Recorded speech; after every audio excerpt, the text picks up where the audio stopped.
বন্ধুগণ, আমাদের কথা একবারেই পরিষ্কার। খুনি সন্ত্রাসী ছাত্রলীগকে যেভাবে নিষিদ্ধ করা হয়েছে, ঠিক একইভাবে একই কায়দায় বাংলাদেশের সার্বভৌমত্ব স্বাধীনতা বিরোধী ইসকনকে আগামী 24 ঘন্টার মধ্যে নিষিদ্ধ করতে হবে। ইসকন এবং তাদের সহযোগী যারা, এরা আমার দেশের স্বাধীনতা সার্বভৌমত্বকে স্বীকার করে না।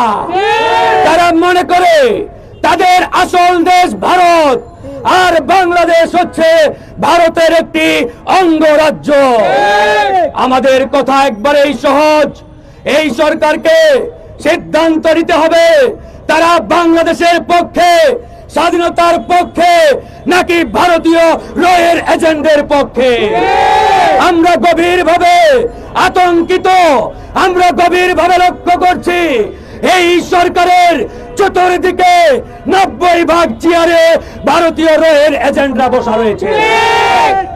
অনতি বিলম্বে এই ভারতীয় রয়ের এজেন্ডার বহিষ্কার কিংবা অব্যাহতি না দিলে আমরা বেশি দিন চুপ থাকবো না। আজকে বন্ধুগণ, চট্টগ্রামে আমাদের তরুণ আইনজীবী, আমাদের ভাই সাইফুলকে গলা কেটে হত্যা করা হয়েছে। তারা এই হত্যাকাণ্ডের মাধ্যমে বাংলাদেশে একটি মেসেজ দিতে চায়, একটি বার্তা দিতে চায় যে আমরা হারিয়ে যাই নাই। আমাদের আম্মাজান, আমাদের নেত্রী ভারতে পালিয়ে থাকলেও তার সন্তানেরা বাংলাদেশের আনাচে কানাচে রয়েছে, এবং এই বাংলাদেশকে বিপদে ফেলার জন্য হাসিনার এই সন্তানেরাই যথেষ্ট। তারা এমন একটি মেসেজ দিতে চায়। প্রিয় বন্ধুগণ, আজকে বলতে হয়, এই দেশে সাম্প্রদায়িক দাঙ্গা লাগানোর জন্য ভারত এবং তাদের এদেশীয় এজেন্ডার ব্যবহার করে একটি বড় ধরনের পরিকল্পনা বাস্তবায়নের চেষ্টা চালানো হচ্ছে। একটা কথা একবারেই ক্লিয়ার করে দেই, আমাদের হৃদয়ে, আমাদের শরীরে আবু সাঈদের রক্ত, মীর মুগ্ধের রক্ত প্রবাহিত হচ্ছে। এই শরীরে এক ফোঁটা রক্ত থাকতে এই বাংলাদেশ নিয়ে ভারতকে ছিনিমিনি খেলতে দেওয়া হবে না। এই বাংলাদেশ কিভাবে চলবে, এই দেশকে আমরা কিভাবে চালাবো, সেই সিদ্ধান্ত বাংলাদেশের ছাত্র এবং জনগণ নেবে। এই দেশ কিভাবে চলবে সেই সিদ্ধান্ত ভারত নিতে পারে না, নিতে দেওয়া হবে না। আজকে যখন উগ্রবাদী ইসকনের সেই কমান্ডার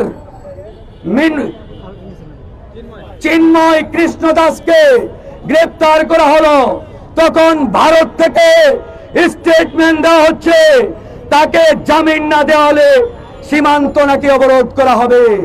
আমরা ভারতকে বলতে চাই, এই দেশ কিভাবে চলবে সেই সিদ্ধান্ত আমরা নেব। তোমাদের মাতব্বরি এই বাংলার মাটি থেকে 5 আগস্টে আমরা কবর দিয়ে দিয়েছি। এদেশে ভারতের কোন তাবেদারি, ভারতের কোন কথা, সিদ্ধান্ত আমরা আগামীতে আর বাস্তবায়ন হতে দেব না। প্রিয় বন্ধুগণ, আজকে সারা বাংলাদেশে তাদের যে অপতৎপরতা, এই অপতৎপরতা রুখে দিতে আমরা প্রস্তুত। ইতিমধ্যে ভারত এবং খুনি হাসিনা 1000 কোটি টাকার একটি প্রকল্প বাংলাদেশের মাটিতে বাস্তবায়নের চেষ্টা চালাচ্ছে।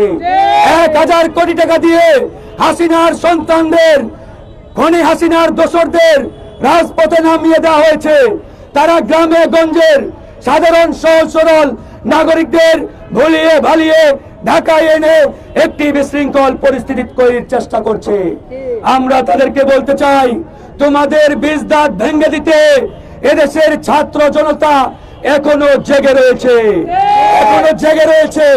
সুতরাং এই দেশ নিয়ে চক্রান্ত বন্ধ করো, এই দেশ নিয়ে ষড়যন্ত্র বন্ধ করো।